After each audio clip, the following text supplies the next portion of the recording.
dia kok ada dia gitu, kan udah Ya, ya. meninggal ya. Terus yang di kuburan tuh siapa yang jadi tuh gue mimpinya mimpi sadar.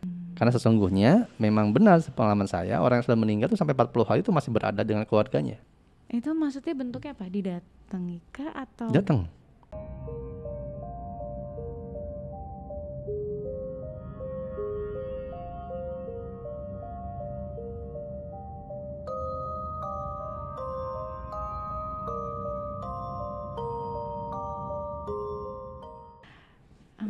kalau dalam mimpi aku tuh kayak antara nyata dan enggak gitu loh. Jadi kalau setiap mimpin dia tuh yang tiba-tiba kaget, kan dia udah nggak ada Tapi gitu. di mimpi itu seolah dia masih hidup. Iya, Oke.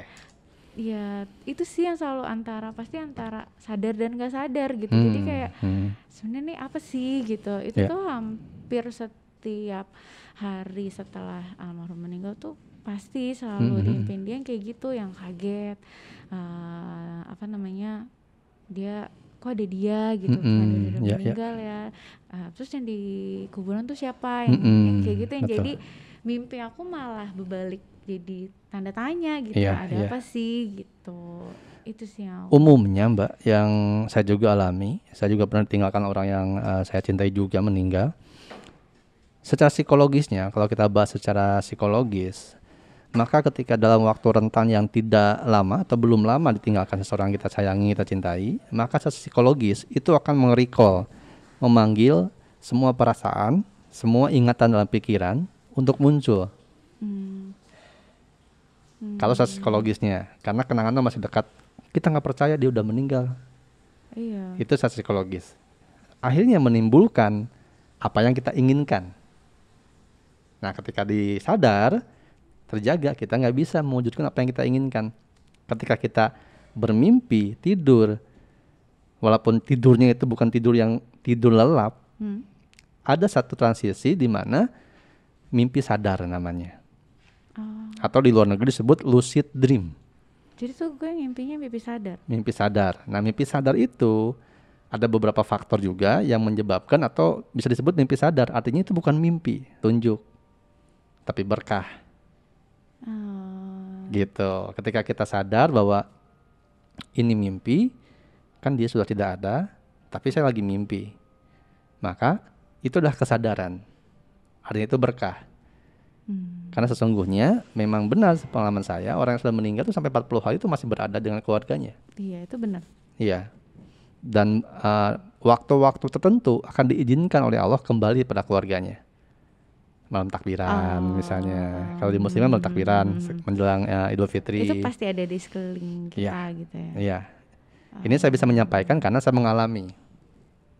Gitu di dua lebaran yang lalu. 2 tahun lebaran saya mengalami langsung. Itu maksudnya bentuknya apa? Didatangi kah atau Datang. bisa ngelihat gitu? Iya. Tapi ngeliatnya dengan muka safah ya, bukan dengan dohir. Gimana maksudnya? Dengan batin. Tapi itu pengalaman nyata. Yang pertama tuh tahun yang lalu, setahun setelah bapak meninggal. Setahun atau 2 tahun lupa saya. 2 tahun. Oh iya, setahun yang lalu. Jadi waktu itu ibu saya yang posisinya sama seperti Mbak. Dia nggak percaya udah meninggal, mimpi terus segala macam. Bapak tuh belum meninggal, bapak segala macam. Sampai ada satu titik saya itu bilang bahwa mama yang ikhlas, bapak sudah meninggal. Dan bapak meninggal sudah tenang di sana. Jangan diberatin. Mama ngobrol tuh, enggak bapak belum meninggal. Bapak nyampein gini. Bapak sekarang ada di mana. Terus saya karena ingin menjaga perasaan dan juga pikirannya mama agar psikologisnya tetap sehat, saya dengarkan. Tapi di dalam pikiran saya bahwa wah ini gimana, enggak mempercayai apa yang mama ucapkan. Jadi saya juga ada di fase itu Mbak.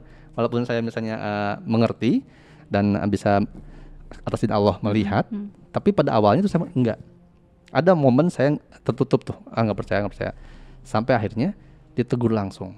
Jam 7:30 kalau nggak salah. Jadi saya waktu itu setelah kalau bulan puasa itu habis subuh kan langsung tidur. Nah jam 7-an, jam 6 mama masih bercerita segala macam. Saya jam 7 itu ketiduran di kursi. Hanya berapa menit lah, paling 5 menit saya ketiduran. Ketika saya menjamkan mata, tiba-tiba buka pintu. Assalamualaikum. Pas saya lihat, langsung tuh saya nangis. Bapak, Pak, ya Allah Bapak maafin Pak, saya gitu kan, langsung saya sujud, sun tangan ke Bapak, sun kaki, dan itu saya melihat Bapak didampingi satu sosok yang mewujudkan dirinya laki-laki, tapi bukan manusia, karena dia bercahaya. Ketika itu saya memahami sosok itu adalah makhluk Allah juga.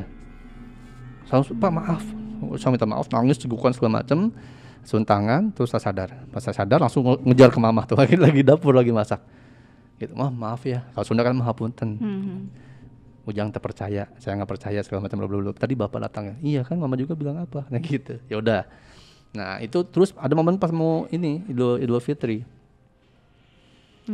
Itu nggak tidur, nggak takbiran. Kalau takbiran saya biasa nggak tidur kan. Datang bapak, kakek, nenek. Itu bener ya? Iya.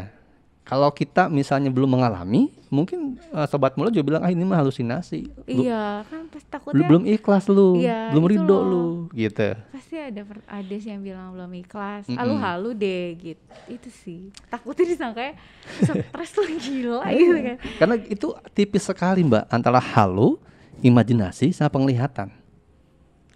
Kalau cuma Mendengar pun bisa. karena aku waktu itu acara 7 hari atau 40 hari aku lupa. Tiba-tiba tuh aku kayak aku denger biasa dia dehem gitu loh. Tapi aku langsung kaget gitu kan.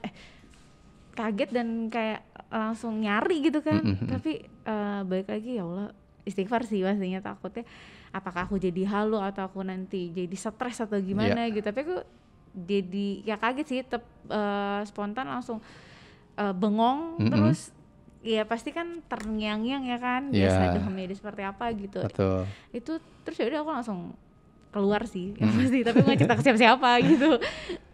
Itu sih aku cuman denger aja sih. Secara energi, ingatan, tubuh kita tuh alam semesta menyimpan semua memori energi. Itu di kita tuh kan ada DNA, ada RNA. RNA itu berwujudnya energi dalam diri. Sedangkan dalam diri manusia yang namanya ruh itu kan energi. Dan energi itu tidak pernah bisa hancur, hanya bisa berubah bentuk. Jadi semua kenangan, memori baik dari zaman Mahabharata sampai sekarang masih ada kumpul. Beberapa orang bisa menangkapnya, atau beberapa orang bisa diberikan energi itu, sehingga terbukalah, terlihatlah, tahulah. Nah, cara membedakan halusinasi, imajinasi dengan penglihatan atau berkah Tuhan adalah simple sebenarnya.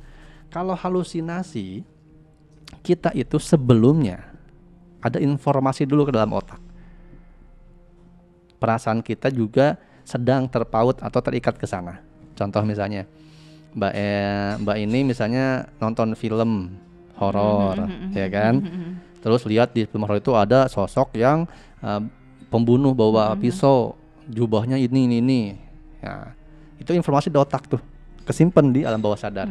Ketika pulang ke rumah, kondisinya juga sama, ada gelap segala macam. Tiba-tiba Mbak melihat ya, apaan tuh?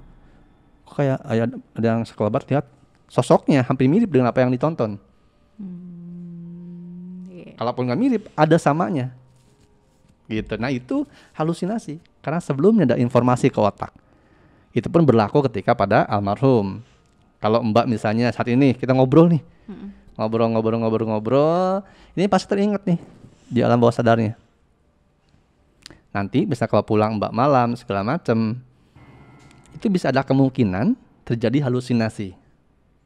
Tapi ada kemungkinan besar itu juga penglihatan. Cara membedakannya adalah ketika sudah mengalami, halusinasi itu akan membuat kita takut. Halusinasi akan membuat kita takut, akan membuat kita kalau secara enaknya apa ya saya sampaikan, bukan ragu sih, tapi kita makin tenggelam kepada kehilangan. Larut gitu. Larut. Itu kalau halusinasi. Karena adanya di dalam bawah sadar. Itu yang nanti mengakibatkan dia jadi stres gitu-gitu nggak sih? Iya. Gitu. Tapi kalau misalnya imajinasi, nah bedanya ilusi, halusinasi, imajinasi, penglihatan. Itu halusinasi. Ada informasi sebelumnya. Ketika kita merasakan, kita takut dan kita larut dalam kehilangan atau larut dalam ketakutan. Pokoknya larut aja. Dan kita tidak sadar dan tidak ingat Tuhan. Imajinasi itu yang kita ciptakan. Kita pikirin dia, hayalin dia. Aku tuh senang kalau dia pakai baju ini, dia kalau senyumnya gini kayak gini. Kita imajinasiin, dibayangin. Maka hadirlah dia. Menyenangkan. Tapi selesai itu kita sedih. Karena itu hanya di imajinasi. Tapi kalau penglihatan, kita nggak ada informasi sebelumnya. Kita nggak membayangkan dia seperti apa. Bahkan bisa jadi saat itu kita nggak inget dia. Nggak inget sama sekali. Tapi di hari yang sama, entah itu kita lagi tidur atau lagi terjaga, atau bahkan mungkin lagi sedang ngaduk kopi, tiba-tiba set, kok ada dia ya? Kok ada dia meluk aku ya? Kok dengar suara dia ya? Itu disebutnya penglihatan, pengalaman dan berkah. Itu pengalaman saya loh ya. Jadi sobat mula juga kalau tidak setuju ya tidak apa-apa. Nah ini bukan sebuah kemutlakan. Itu yang membedakan Mbak. Jadi supaya menjaga Mbak juga secara psikologis, secara batin tetap stabil, maka itu yang harus diingat tuh. Oh, kata Kang Reja ini ya, ini ya. Bukan berarti apa yang saya katakan itu benar atau harus diikuti, tapi minimal ada koridor nih. Gitu. Oh ini imajinasi nih. Jadi tahu kan? Akhirnya sadar kan? Menghindari stres, delusi, depresi. Iya. Gitu. Cara simpelnya seperti itu. Dan memang sebuah kenangan itu tidak untuk dilupakan. Karena kenangan itu yang memposisikan kita tetap terhubung dengan siapapun itu yang sudah tidak ada secara raga atau mewujud. Justru ketika kita mengingat, maka dia pun akan tetap ada. Kalau saya ibaratkan film animasi kartun, pernah tahu Koko nggak Koko? Kok apa? Ada film kartun tapi itu keren banget. Terus? Ini saya juga nggak di endorse film ya, tapi itu bagus di Koko tuh. Jadi anak kecil itu dia Peter main gitar segala macam, dia terlahir dari orang pembuat sepatu segala macam. Tapi dia tuh jiwanya pengen jadi seniman, main gitar. Ternyata leluhurnya zaman dulu tuh memang dia seorang musisi yang handal. Cuman dia itu diambil lagunya segala macam oleh temannya. Nah, di situ ada sebuah kebiasaan ketika ada orang yang meninggal, foto itu dipajang di setiap rumah. Nah, ada satu waktu di film itu orang-orang yang sudah meninggal diizinkan mampir ke rumah. Ketika orang datang ke rumah dan tidak melihat foto, mereka tidak ada, maka perlahan mereka tubuhnya akan menghilang, tubuh astralnya. Gitu. Iya, semakin dia dilupakan oleh keluarganya, semakin hilang. Ada Koko deh, apa namanya Koko apa gitu judulnya, ada coba itu keren. Saya baru nonton 2 tahun yang lalu, itu keren juga nih film gitu. Animasi loh gitu, tapi bener real life-nya seperti itu. Itulah kenapa kalau di Muslim suka ada doa kan. Nah doa itu menguatkan energi mereka, astral mereka tetap ada. Jadi kalau misalnya orang meninggal itu keluarga mesti lupa terus nggak pernah kirim doa, berarti dia hilang gitu. Iya. Kayak gitu. Maka sebaik-baiknya adalah jangan melupakan, ingatlah, tapi jangan terlarut di dalamnya. Apalagi khususnya untuk istri yang tinggalkan oleh suami tinggalkan oleh istri. Apalagi mohon maaf di sini mbak juga sendiri kalau secara usia juga masih muda. Iya betul, dan usia pernikahan aku bisa dibilang masih belum lah. Kalau dibilang sumur jagung masih sumur jagung juga kan. Itu jadi lagi bahagia-bahagianya sih di usia pernikahan. Itu yang paling berat. Tapi ketahuilah Mbak, mohon maaf saya potong, ada kalanya kita berpisah dengan pasangan ketika sedang bahagia-bahagianya. Agar apa? Agar supaya nanti kita tetap ingat bahagia senangnya. Jangan sampai menunggu kita berpisah saat kita hubungan tidak baik, sedang bertengkar atau sedang yang terburuk. Karena yang akan kita ingat adalah buruknya. Jadi ada kalanya lebih baik kita berpisah ketika kita sedang baik-baik saja.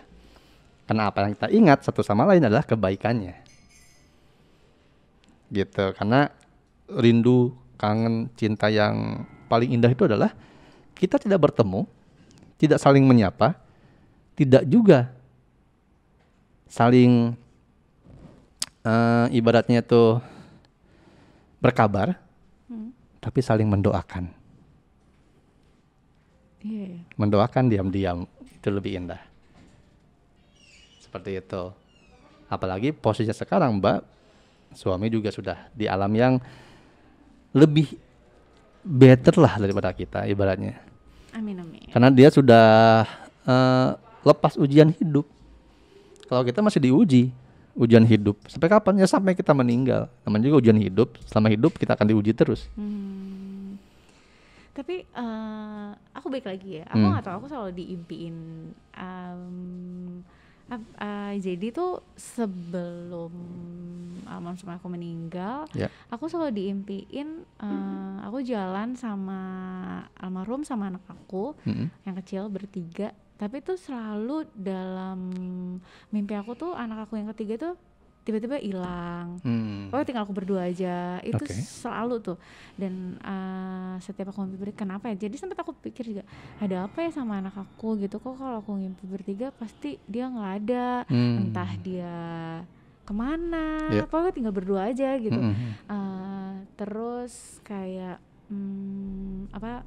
rumah aku tuh kayak atapnya hancur yang kayak gitu. Kenapa gitu kan, kalau rumah tuh apakah identik dengan rumah tangga atau apa gitu kan ya. Itu sih yang baru aku, maksudnya setelah ini tuh, setelah yang almarhum udah gak ada, mimpi itu tuh, mimpi kan selalu inget kan, ada beberapa mimpi yang kita inget gitu. Betul. Itu tuh yang, itu apakah itu tandanya ya sebelum almarhum gak ada aku diimpin kayak gitu, cuman akunya gak ngeh atau gimana, dan aku baru ngehnya sekarang gitu. Itu sih gitu, selalu dari mimpi dan mimpi gitu. Dan kan ada juga jangan terlalu percaya mimpi kan kebanget tidur gini-gini gitu. Kalau takutnya juga lu halu, stres lu kali karena itu sih yang paling takut gitu kan. Dapat omongan yang kayak gitu. Sampai kadang tuh kalau kita ngimpi suka searching di Google kan, artinya apa nih yang umum, sangat umum. Yang kayak gitu, cuman ya alam sih. Nggak ada salahnya kita mencari mimpi di Google, nggak ada salahnya. Ketika kita ingin tahu yang menjadi salah atau kurang tepat itu, kita mempercayai apa yang ada di Google.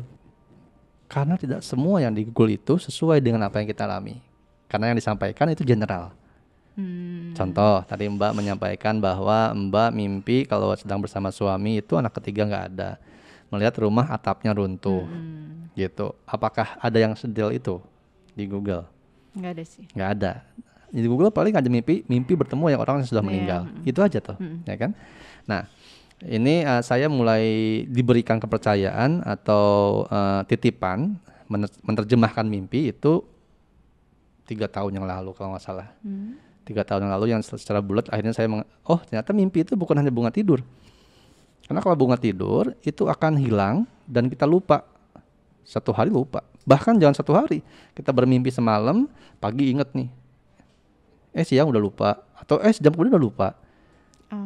Kalau mimpi yang ada artinya, dan itu bukan mimpi, petunjuk, 3 hari minimal, itu masih hafal, masih ingat. Apalagi yang lebih dari 3 hari. Ada orang yang bermimpi hafal 1 tahun, 2 tahun. Kenapa saya bisa bilang begitu? Mimpi yang ada artinya udah lewat 3 hari. Dan masih ingat detail semuanya. Balik lagi, saya tidak akan bisa berkata, menyampaikan kalau saya belum mengalami. Mimpi saya pun yang saya alami 14 tahun yang lalu, saya masih hafal detail, ingat. Dan sekarang saya sedang menjalani mimpi itu. Ada beberapa tahap lagi nih. Sekarang saya kalau di mimpi yang itu saya lagi di sini sekarang nih. Berarti besok kesini nih. Tapi yang ini bukannya, yang ini bukannya. Mimpi itu ada yang merupakan petunjuk bagi kehidupan kita. Nah, kalau tadi mimpinya Mbak sendiri, ketika bersama suami, anak selalu tidak ada. Gitu itu. Terus rumah atapnya rusak. Ketika kita bicara soal mimpi rumah dulu aja. Rumah itu bukan menandakan rumah tangga. Bukan rumah yang sekarang kita tempatin. Rumah itu keimanan. Hati kita. Iman tuh adanya di hati. Ada di sanubari, ada di batin. Ketika Mbak bersama suami, anak yang ketiga tidak ada. Nah, artinya gini. Mbak dan suami itu bukan 2 orang yang berbeda. Raganya memang 2. Tapi jiwanya sama. Jadi ketika Mbak bersama suami, anak tidak ada. Itu menandakan karena sejatinya sepasang kekasih itu, sepasang yang sudah berjodoh, sebelum mereka berjodoh dalam nanti kehidupan yang di sana, itu ditandakan bahwa tidak ada yang mengikat mereka, tidak ada yang ibaratnya tidak ada di antara mereka siapapun selain mereka berdua. Kalau di Sunda tuh ada dua sakarupa, tilu sapamulu, dua sakarupa, hiji eta keneh. Artinya adalah gini, tilu sapamulu itu ada tiga yang menjadikan, agak susah nih kalau bahasa Sunda buhun di Indonesiakan, karena ada kata-kata yang nggak bisa di Indonesiakan kadang. Saya nggak ngerti juga. Pokoknya murninya gini, ketika kita nih sebagai anak, Mbak sudah menikah punya anak, nah ini tiga nih, tilu sepamulu, gitu. Adanya anak karena adanya ibu dan ayah, gitu. Nah ketika si orang ini masih anak, masih remaja, belum nikah, dia masih ikut ke ayah ibunya. Nah ketika dia belum sudah menikah, maka dia akan dua sakarupa. Dua sakarupa itu dia tadi bilang pasangan ini dengan pasangan ini itu sama, dua tapi sama. Nah satu hiji eta kan ya, satu-satunya itu juga, jadi mbak, suami mbak, anak mbak itu sama, satu-satu juga. Hanya raganya yang berbeda. Di dalam anak mbak, kalau saya DNA, sel segala macam, itu juga ada DNA-nya mbak, DNA suami. Maka ketika mbak bersama suami, anak tidak ada. Ya karena mbak dan suami adalah anak juga. Anak mbak ada di mbak dan suami mbak. Gitu. Bukan berarti ketika kok anak saya kenapa selalu nggak ada ya, jangan-jangan dia jangan hilangkan pikiran negatif seperti itu. Kalau rumah perkaranya, kenapa rumah atapnya bocor, runtuh atau kotor gitu? Karena mbak sendiri di situ masih pertama untuk saya nggak berhak memvonis, menjudge mbak belum ikhlas sama suami, belum nggak. Tapi rumah itu adalah simbolisasi dari keimanan, keyakinan, simbol penerimaan diri terhadap mempercayai dan meyakini bahwa suami sudah berada pada kehidupan yang lebih indah, lebih bagus, lebih nyaman, dan dia tidak ada satu sedikit pun kekecewaan pada mbak. Dia nggak ada yang menurut mbak, gua jangan-jangan nggak jadi suami istri yang baik karena gua ngerawat segala macam. Itu adalah tandanya runtuhnya atapnya. Iman mbak, keyakinan mbak terhadap apa yang dijalani bersama suami dan anak. Runtuh atapnya, gitu. Runtuh atapnya itu ya ada bocor. Apa bocornya? Itu tadi, takut merasa bahwa saya belum jadi istri yang baik, saya tidak melayani dengan semestinya. Nah itu adalah yang harus dibenerin tuh, yang bocor atapnya. Percayalah, suami sudah tenang, suami sudah nyaman, insya Allah. Tinggal mbaknya sendiri memperbaiki atap yang bocor itu. Untuk apa? Untuk anak-anak. Anak-anak itu adalah suami mbak juga. Titipannya, energinya, DNA-nya ada di situ. Maka ketika mbak sangat sayang kepada suami yang sudah meninggal, mbak sangat merindukan dan butuh pelukan segala macam, maka sayangilah, peluklah anak. Fokuskan hidup jiwa raga untuk membina, membimbing, mengarahkan, memberikan pendidikan kepada anak. Pasti itu. Pasti kan? Tapi jangan sampai salah terjebak kepada satu sisi di mana saya tidak butuh laki-laki lain, saya tidak butuh suami lain. Fokus hidup saya hanya untuk anak saya saja. Kenapa? Itu juga tidak boleh. Kok nggak boleh? Nggak boleh. Karena silakan bahas lain, mungkin cari ya, ada hadisnya, ada ayatnya. Ketika seseorang yang ditinggal, meninggal oleh suaminya atau oleh istrinya, ada jarak waktu tahun-tahun tertentu yang dia harus menikah lagi. Karena kalau dia tidak menikah lagi, justru itu tidak benar. Nah itu yang tadi aku tanya, kan ada yang bilang nanti kalau lu nikah lagi lu gak bakal ketemu sama suami lu yang sebelumnya. Apakah dia sudah mengalami? Nggak tahu, belum kan? Manusia itu hanya katanya. Tidak ada yang benar-benar mengalami. Jadi ketika kita tidak mengalami, kita tidak mudah mempercayai. Dan jangan itu jadi membatasi, Mbak. Karena seperti ini, Tuhan mempertemukan, Tuhan memisahkan, bukan untuk membuat kita menjadi terlarut dalam kesedihan, tenggelam dalam kehilangan. Karena bisa jadi ketika Mbak ikhlas, ridho dengan apa ketentuan yang diberikan Tuhan, bisa terjadi diberikan lagi. Bisa jadi suami yang berbeda dengan raga yang berbeda, tapi jiwanya sama dengan perbuatannya yang lebih baik, lebih bagus. Gitu. Iya. Kecuali kalau Mbak, mohon maaf nih, udah umur 90 tahun, 40 tahun, ya, ngapain nikah gitu maksudnya. Tapi kalau dengan usia yang seperti ini, ingat, memang wanita itu lebih kuat, saya akui. Wanita lebih kuat daripada laki-laki. Wanita bisa menahan apapun itu di dalam dirinya. Contoh kecil ya, orang juga tahu bahwa ketika mengandung, melahirkan, laki-laki tidak bisa. Kalau laki-laki diberikan sakitnya mengandung, mungkin dia lebih parah menangisnya. Itu salah satu kekuatan wanita. Tapi itu juga jangan sampai membuat kita tenggelam, merasa kita tidak butuh laki-laki. Tapi kalau kita nolak jodoh gimana? Nolak jodoh itu adalah haknya. Haknya manusia itu tersebut. Bebas. Dan saya pribadi tidak berhak. Tapi di sini saya hanya menyampaikan, hanya perantara kata-kata.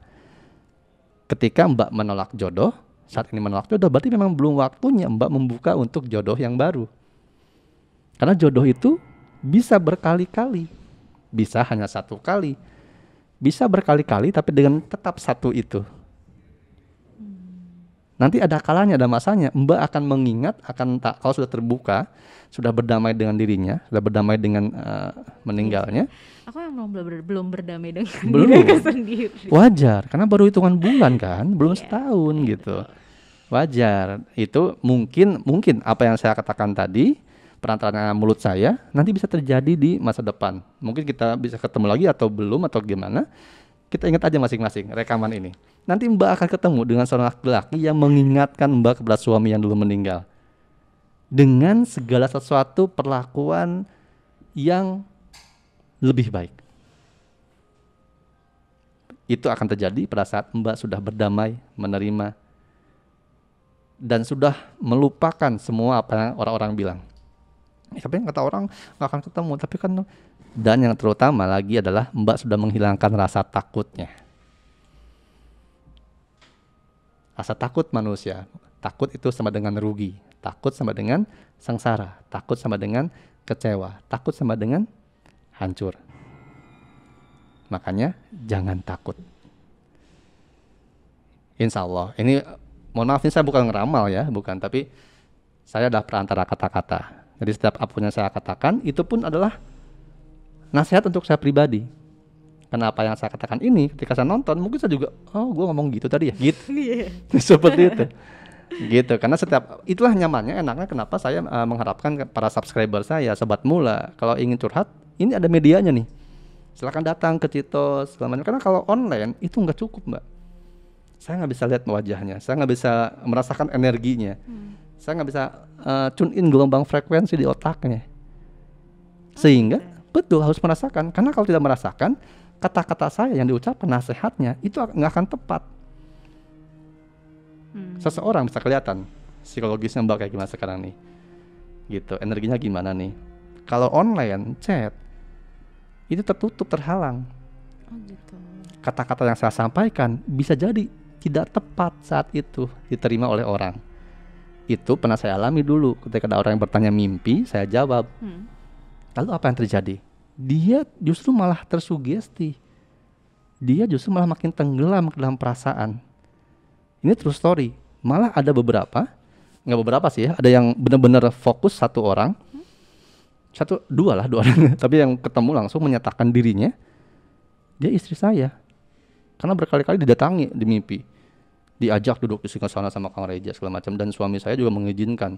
Malah Mas Reja itu memakai mobil suami saya dan lain sebagainya. Akhirnya apa? Ketika ketemu, dia minta saya nikahi dan dia akan menceraikan suaminya. Enggak gitu dong, saya bilang gitu. Bukan itu maksudnya gitu. Nah dari situ Mbak, dari situ saya mulai, oke, ternyata Apa yang mungkin saat itu kita anggap tepat, salah. Bukan salah jawaban, bukan salah pertanyaan, salah waktunya aja dan kondisi. Itulah kenapa saya terima kasih juga untuk Mula yang sudah memfasilitasi. Ketemu langsung, curhat langsung, akan lebih nyaman. Iya, betul. Ada beberapa yang saya harus katakan tapi tidak saya katakan. Terutama yang pertama online. Yang kedua, kondisi kejiwaan psikologis Mbak belum siap untuk menerimanya. Saya diam, saya tahan. Gitu. Itulah sebenarnya yang saya dapatkan ketika saya jauh lebih dalam mengolah rasa dan pikiran. Tidak semua jawaban tidak semua pertanyaan harus dijawab saat itu juga. Ya, Hanya dimengerti. Mbak juga paham lah. Dulu waktu suami sedang buruk-buruknya segala macam, Mbak mungkin kecewa, marah. Tapi sekarang itu yang diingat. Iya. Keburukan dari kebaikan. Iya, betul. Karena kita baru paham. Ternyata yang buruk itu bukan sejatinya buruk. Kita saja yang belum mengerti. Gitu. Jadi kalau berkata soal jodoh tuh luas. Jodoh rezeki, jodoh pekerjaan, jodoh kematian, jodoh pertemuan, jodoh perpisahan. Dan itu semua diperjuangkan, bukan dinanti. Bukan diterima dengan tanpa usaha. Kalau Mbak tadi bilang, gimana kalau saya menolak jodoh? Kembali ke Mbak. Keputusan Mbak menentukan masa depan Mbak dan anak-anak Mbak nantinya. Tapi kan yang bilang gak boleh lo nolak jodoh gitu, gimana? Kalau dibilang gak boleh ya, gini, saya manusia. Saya juga sama-sama belajar terus menerus, learning by doing. Ketika saya bilang gak boleh, apa hak saya? Kewajiban saya apa? Apakah saya benar-benar mengerti Mbak? Apakah saya benar-benar tahu Mbak apa yang Mbak alami? Sakit, terjatuh, bahagia, susah, apa saya mengalami? Enggak. Lalu ketika kita tidak memahami, kita tidak mengetahui penderitaan orang lain, pengalaman orang lain, apakah kita berhak melarang orang itu untuk tidak melakukan apa yang menurut dia benar? Tidak berhak bagi saya. Memang terdengar seperti lu gak punya pendirian aja.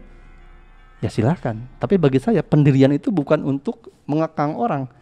Prinsip itu bukan untuk mengatur orang.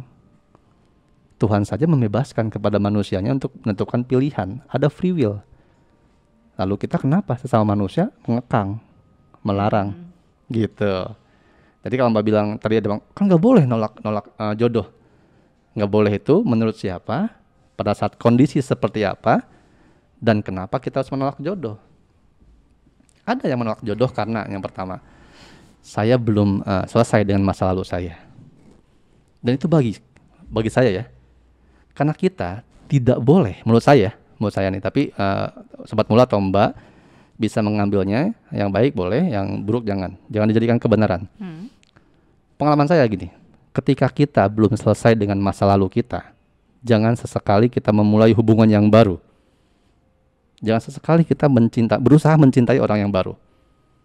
Karena ketika belum selesai dengan masa lalu kita, orang yang hadir dengan yang baru ini, walaupun dia dengan ketulusan hati cintanya murni kepadamu, kamu akan bisa menerimanya. Kamu akan tetap membandingkan dirinya dengan masa lalumu.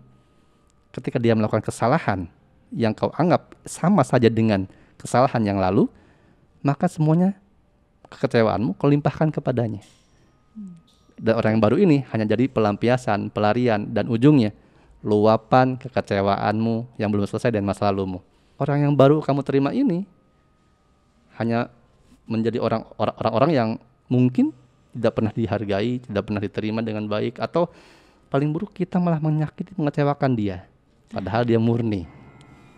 Jadi ada baiknya menolak jodoh saat kita belum selesai dengan masa lalu kita.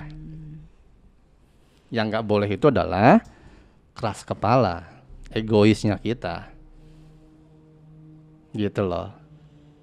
Tapi itu juga fleksibel Mbak. Terkadang kita yang belum selesai dengan masa lalu bisa dibantu selesai oleh orang yang baru. Asal kitanya legowo, menerima orang yang baru ini sebagai penolong dari Tuhan untuk menyelamatkan kita dari siksaan penderitaan hubungan yang lalu. Ada kisah yang menarik Mbak. Saya dulu pernah kerja di asuransi, jadi kisahnya gini, kalau di asuransi kalau nawarin kita selalu pakai probing, credit need, ya kan. Ada satu kisah yang selalu saya pakai tuh ke nasabah. Karena nasabah kan kalau ditawarin asuransi, saya nggak butuh asuransi, biar Tuhan yang menolong saja gitu kan. Iya. Gitu. Nah saya jawabannya gini, ada kisah gini. Jadi ada seseorang yang terjebak berterombang-ambing di lautan, sendirian bersama perahu saja. Dia tiap hari berdoa, ya Tuhan, selamatkan aku dari samudra yang tidak terbatas ini. Aku tidak mau mati tenggelam ya Tuhan. Selamatkan aku, tolong aku percaya padamu, Engkau Maha Penolong. Dia berdoa seperti itu. Beberapa saat kemudian datang orang dengan membawa perahu yang sama. Dia bilang, "Hai, ayo bareng. Aku tahu jalan ke sana. Ikut aku." Apa jawaban si orang itu? "Tidak, aku sedang menunggu pertolongan Tuhan." Berapa hari kemudian datang lagi orang dengan pesawat dan perahu yang lebih gede. Dan ketika diajak, "Ayo ikut denganku, badai akan tiba. Perahuku cukup besar untuk menampung kita berdua." Jawaban seorang tadi yang berdoa, "Tidak, aku sedang menunggu pertolongan Tuhan." Sampai ada sebuah kapal yang besar, ferry lah kalau kita bilangnya besar. Dan dia banyak yang mengajak, "Ayo sini, badai sebentar lagi terjadi. Ikut kami. Dia tetap bilang, "Aku sedang menunggu pertolongan Tuhan." Sampai akhirnya apa? Badai menimpa dia dan dia meninggal. Lalu ketika meninggal, bertemu dengan Tuhan. Dia kecewa pada Tuhan. "Kenapa kau tidak mengabulkan doaku Tuhan? Kenapa engkau tidak mengabulkan doaku? Kau tidak menolongku. Padahal aku percaya padamu." Apa jawaban Tuhan? "Aku menolongmu berkali-kali. Ingatkah kau ketika pertama kau berdoa ada perahu satu datang mengajakmu untuk pergi? Engkau menolaknya. Perahu kedua datang sampai perahu yang besar, kapal feri dengan banyak orang. Engkau tetap menolaknya. Tidakkah kau sadar bahwa pertolonganku ada pada perantaraku yang juga sama sepertimu?" Jadi kita manusia kadang salah menganggap. Kita selalu memposisikan pikiran kita sama dengan pikiran Tuhan. Nggak bisa. Kita manusia itu bisa saling menolong. Termasuk soal jodoh. Terkadang kita terjebak kepada karakter. Kita terjebak pada karakter. Contoh, Mbak sangat terkesan, sangat terngiang dengan karakter sosok suami. Nanti kalau Mbak belum selesai dengan itu, dengan perasaan yang tertinggal, ketika ada seseorang yang baru, Mbak mengharapkan sosok ini sama seperti suami. Secara tidak sadar, akhirnya membandingkan. Ketika tidak sama, Mbak gak akan pernah cocok dengan dia. Itu sama dengan tadi perahu yang datang. Sampai nantinya pun yang besar. Nah jangan sampai ketika Mbak nanti misalnya sama tadi cerita orang yang minta tolong di lautan itu, ketika Mbak di ujung usia, mohon maaf, ketemu dengan ajal, "Kenapa aku tidak?" Gitu. Padahal Tuhan sudah memberikan berkali-kali kesempatan, hanya kau saja yang tak mengerti. Ingat, ada ayat yang bilang bahwa boleh jadi kau membenci sesuatu, padahal itu baik menurutmu. Ya, betul. Dan sebaliknya kan? Ya. Jadi kita tidak pernah tahu. Maka ketika kita berdoa, "Ya Allah, hanya Engkaulah yang tahu apa yang terbaik untukku. Dari ilmumu, dari pengetahuanmu, dari kehendakmu, kekuatanmu. Aku tidak memiliki apapun, tidak mengetahui apapun." Ketika ada seseorang datang kepada kita, Engkau yang lebih tahu jiwa raganya. Aku hanya tahu sekilas saja. Maka ketika Engkau menghadirkan dia untukku, benar-benar ini baik untuk hidupku, baik untuk anakku, baik untuk agamaku, baik untuk semua yang Kau berikan kepadaku, maka mudahkanlah, kuatkanlah dia untuk membimbingku. Kalau perempuan, karena kan laki-laki imam. Tapi kalau laki-laki beda, gitu kan, bukan untuk membimbing, untuk membimbingnya. Dan dia mudahkanlah untuk menerimaku, karena Engkau lah yang hanya bisa merubah benci dari cinta, cinta jadi benci. Ya mau qalibal qulub gitu. Terima kasih Mbak untuk waktu dan kesempatannya luang ke mantra. Untuk sobat mula yang ingin datang ke mantra, silahkan saja. Ini tiap hari Rabu. Ya, kemula ya, tiap hari Rabu ya. Hari Rabu kita tunggu aja. Pokoknya kalau Citos parkirannya kan basement dekat musola. Nanti kalau sudah ada tinggal DM aja. Misalnya, tapi jangan dadakan. Besok mau datang nih, ada yang ke Mula Indonesia ya, ada Instagramnya, Mula Indonesia. Jadi atau setiap hari Rabu ya Bang? setiap hari Rabu, betul. Sama seperti Mbak juga gitu kan, DM malam-malam tuh, semalam gitu. Tau aja tuh. Maaf Jadi Kang. DM dulu. DM dulu. Untung saat itu saya lagi buka Instagram tuh. Kang saya ingin, ya udah besok aja datang gitu ya. Silakan datang, kabarin dulu. Ini untuk siapapun dimanapun. Tapi mantra ini hanya ada di Mula Indonesia, di Citos. Karena emang studionya di sini.